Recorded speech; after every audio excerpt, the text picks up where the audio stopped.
At wala po akong pag-aalangan na ang kanya mga impormasyon na ibinibigay ay tumutugma doon sa mga impormasyon na nakukuha ko when I was still part of the National Intelligence Unit of the NPA National Operations Command.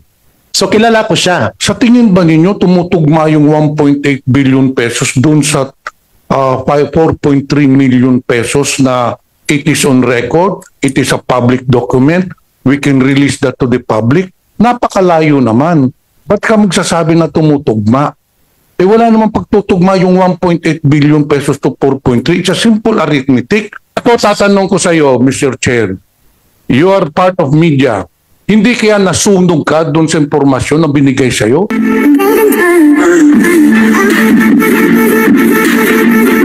The Honorable Pimentel. Thank you, Mr. Chair. We would like to thank Ka Eric and Yusek Lorraine for answering our request to attend this hearing. Alam naman po ninyo siguro bakit na we are conducting this inquiry. It is with regards to your program wherein you alleged na gumastos po ang Kongreso ng 1.8 billion pesos sa traveling expenses. Now, we're also here to determine whether SMNI is liable with regards to the violation of Section 4 of their franchise, disseminating unverified news. Ngayon, tinanong po natin, Mr. Chair, kanina sa mga legal counsel ng SMNI regarding this program at saka yung mga statements ng dalawang anchor persons, but unfortunately, they were not in a position to answer our questions. So nandito na po yung dalawang anchor person. Tanungin ko po kayo, sino po yung nagsabi na merong 1.8 billion pesos na ginastos ang Kongreso para sa traveling expenses, Mr. Chair? May I request the honorable committee members and the chairman to allow me to answer about the question. Ako po yung nagsabi sa forma ng pagtatanong mula po sa dalawang pinanggalingang impormasyon na pumasok po sa amin, particularly sa akin. And hindi po yung buong Kongreso ang tinutumbok ng pagtatanong na yon, kung hindi ang Office of the Speaker ni Speaker Martin Romualdez. So to give context to that, in-interview po namin si former Presidential Anti-Corruption Commission Chairperson Greco Belica tungkol po sa 1.1 billion na allegation sa travel expenses ni Secretary Loizaga ng DENR. Live via Zoom siya. And then pumasok po yung unang impormasyon. Yung isang impormasyon ay unlisted number sa cellphone ko. Yung isa po ay kilala ko na source.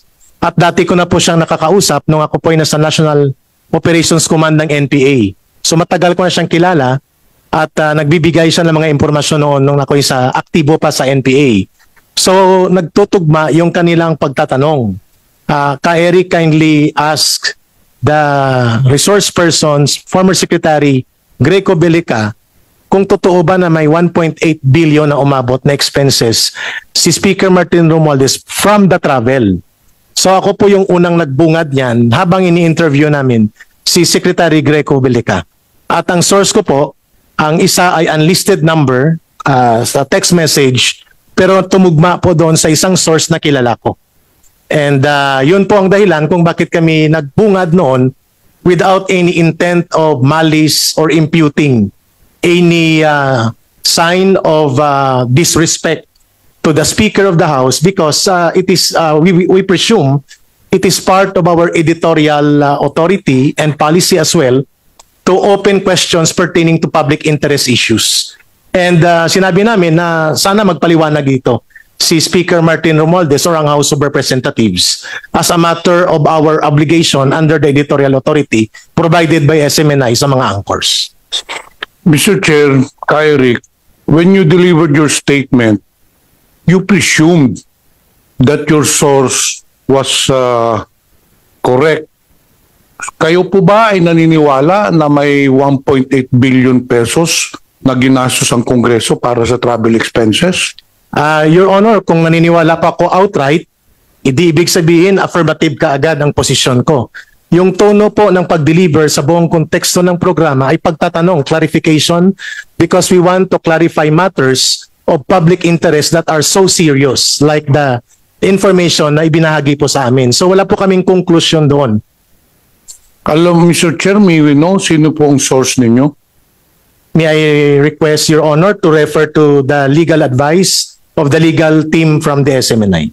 I don't think, Mr. Chair, I have to refer to the legal counsel. Kayo po ang tinatanong ko, Eric. Sino po ba ang source ninyo? Remember that you're under oath.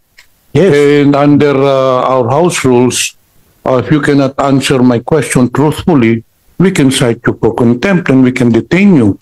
So again, let me ask you again, Mr. Chair, sino po bang source ninyo?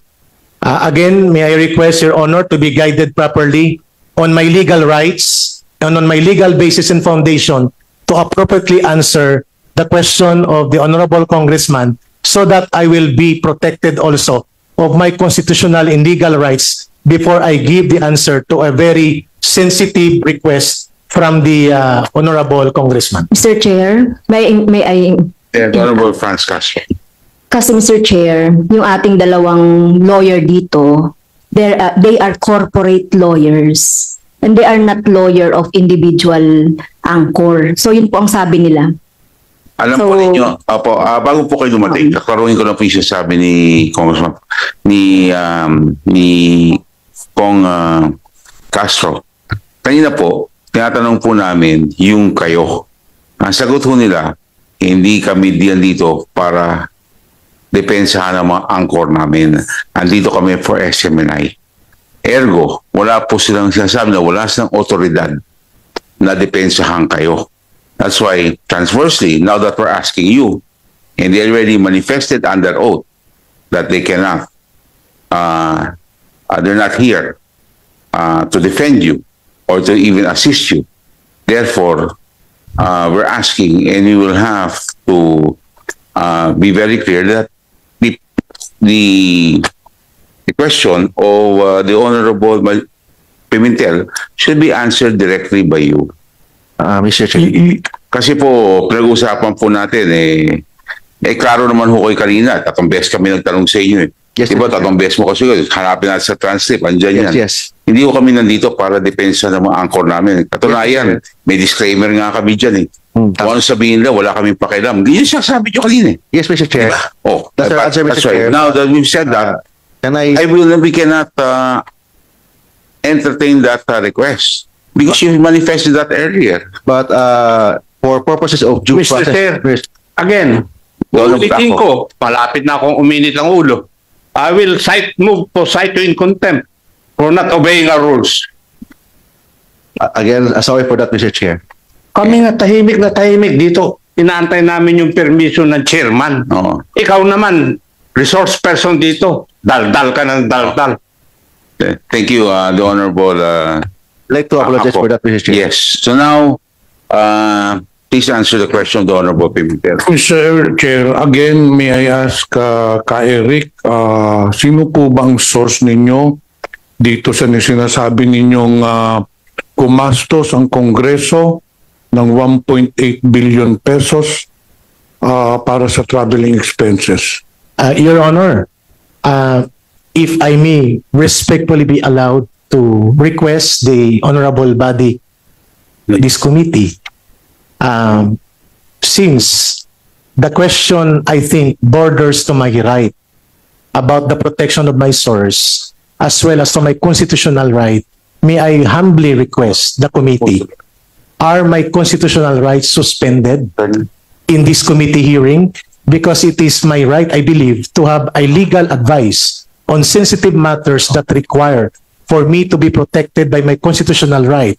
So, without offense meant to the honorable members of this committee, may I be allowed to exercise the constitutional right for me to have a counsel to properly advise me on legally sensitive questions, which I believe may deem into the encroachment of my fundamental constitutional guarantee of rights in the Constitution. Mr. Chair, Yes, the Honorable Akop is recognized. we as a body or individually are not suppressing the rights of Mr. Celis. We're just asking him a question. If he wants to answer so, he answers. If not, he tells us the reason why he will not be able to answer. Di po ba? Hindi naman namin sinusuppress yung right mo rito eh. We're not. We're just asking you a question. Now, if you prefer to answer it, do so. If not, then you say so. Why not? Thank you, Mr. Chair. And also, it's not infringing, it is not an incriminatory, di ba? It's not incriminatory, therefore you cannot cite the right to self-incrimination. Mr. Chair, aside from this and more than that, we are not conducting hearing under a court of law. We're conducting hearing in Congress. And I'm not very sure if you are entitled to a legal counsel. Hindi naman to kaso itong inaatupag natin. This is an inquiry in aid of legislation. And it's a simple question because what we are trying to determine here, Mr. Chair, Na.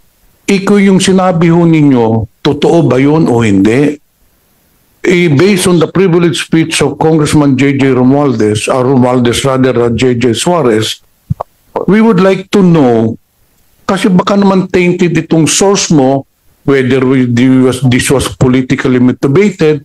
In fact, hindi ko nga alam kung bakit na pinalabasin yung 1.8 billion pesos yung traveling expenses ni Speaker, when in fact, for your enlightenment, Yusek Lorraine and Ka Eric, Mr. Chair, andito po yung finance officer natin. Nandito po din kanina si Secretary General Velasco para madinigo lang ninyo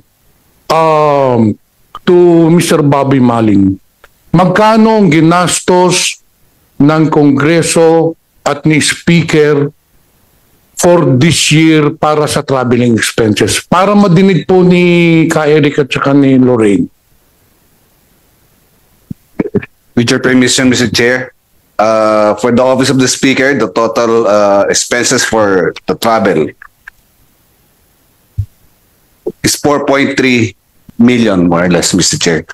And for the other expenses, for the other official expenses, it's 35.2 million, Mr. Okay. Mr. Chair, Mr. Chair. it is very clear po, no, Ka Eric and Lorraine.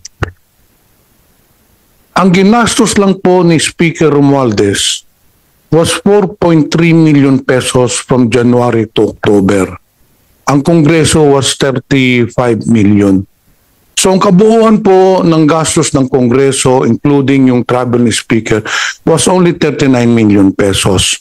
Pero yung sa show ninyo, ang sinabi nyo kay Speaker lang ang binanggit ninyo, hindi yung sa Kongreso. So actually, it was only 4.3 million pesos. Napakalayo naman po doon sa sinabi nyo na 1.8 billion pesos. Hindi po kaya na ginagamit ninyo ang SMNI for a smear campaign?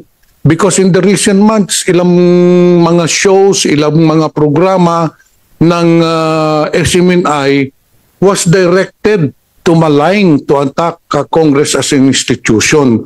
Kaya pong tanong ko, baka naman yung programa ninyo ginagamit na rin yan para atakihin ang Kongreso. Kaya we need to know yung source ninyo. Because if not, baka naman gawa-gawa lang ninyo na yung sinasabi nyong source, wala naman kayong source. Kaya kung gusto naming malaman kung ito ba ay gagawa-gawa ninyo or according to you, there's a source. Because we want also to know whether SMNI is liable for the violation of Section 4 of your franchise. Sinasabi kanina ni Attorney Tolentino, meron silang disclaimer. But on the other hand, there is a conflict But on the other hand, may disclaimer nga sila na wala daw silang pakialam sa kung anong sabihin ng mga anchor persons. However, he said that your talents of SMNI paid by SMNI.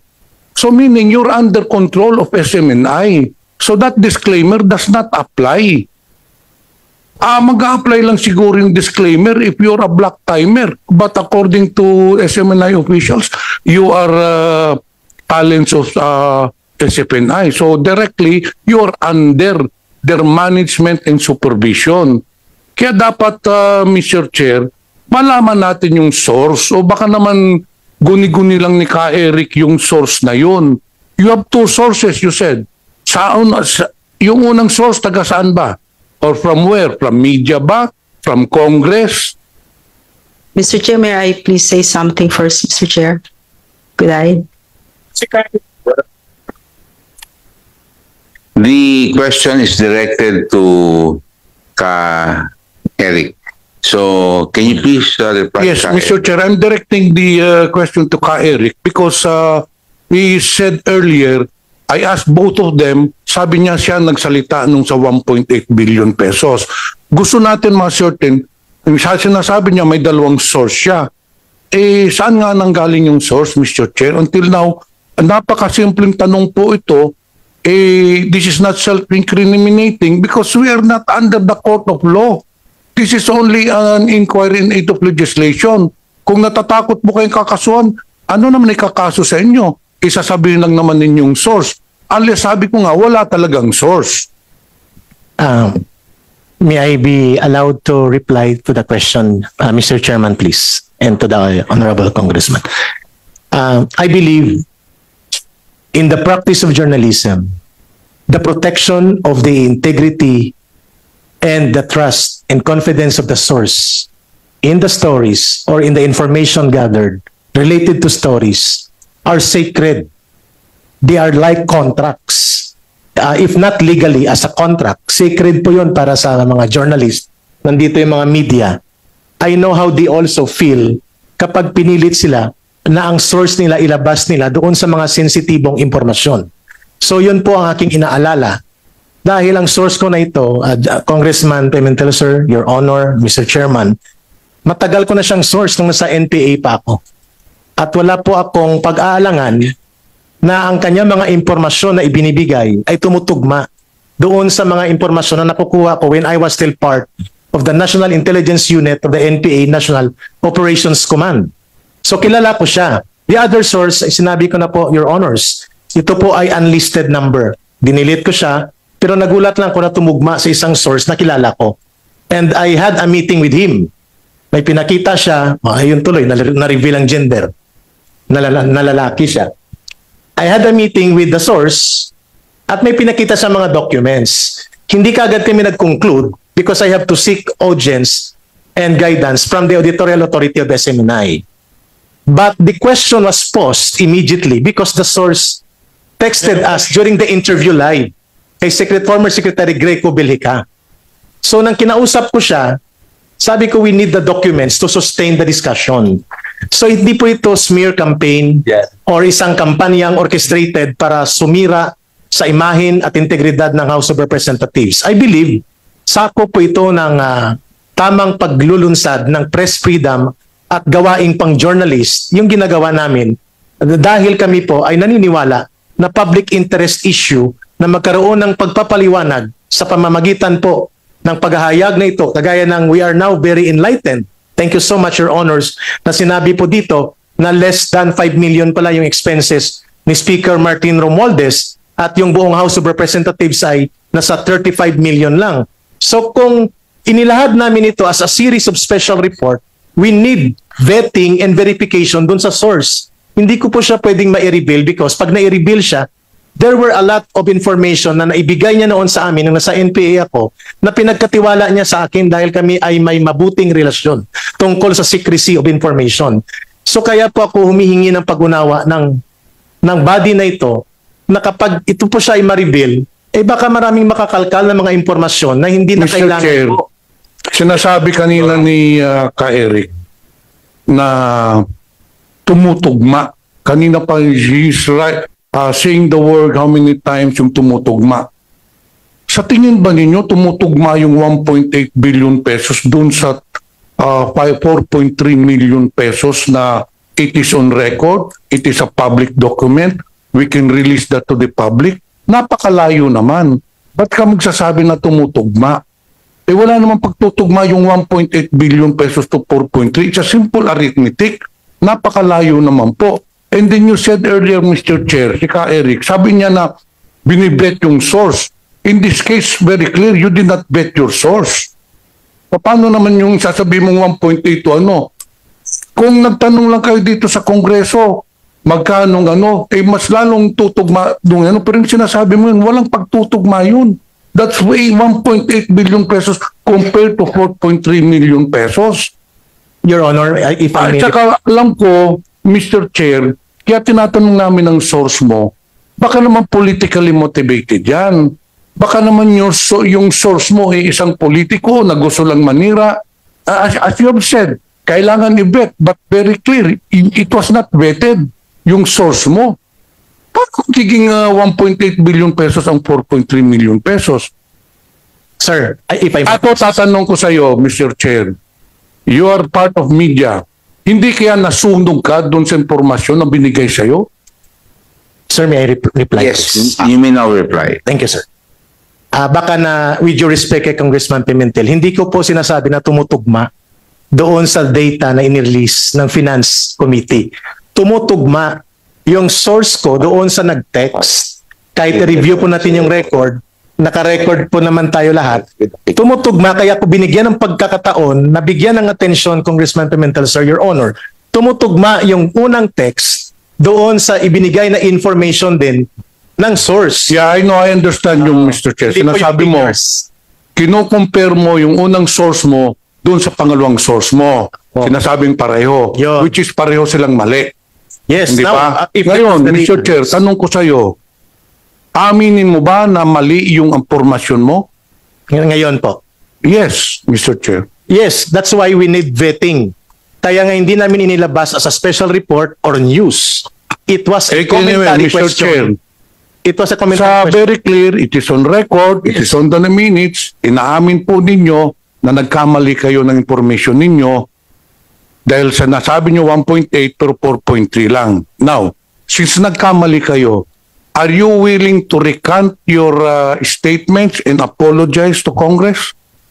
If that will heal the wound of the degree of an amount of insult that was forwarded to Congress, kung ganun pong epekto niyan, wala pong problema sa akin personally yon. Because trabaho po namin na kilalanin ang pagkakamali kung may pagkakamali. Pero trabaho din po namin ang magtanong kung may dapat itanong. Ang pagpapaliwanag po sa mga datos na ito ay isang oportunidad na nanggaling doon sa pagtatanong. And we are very much willing to admit that indeed the source was wrong.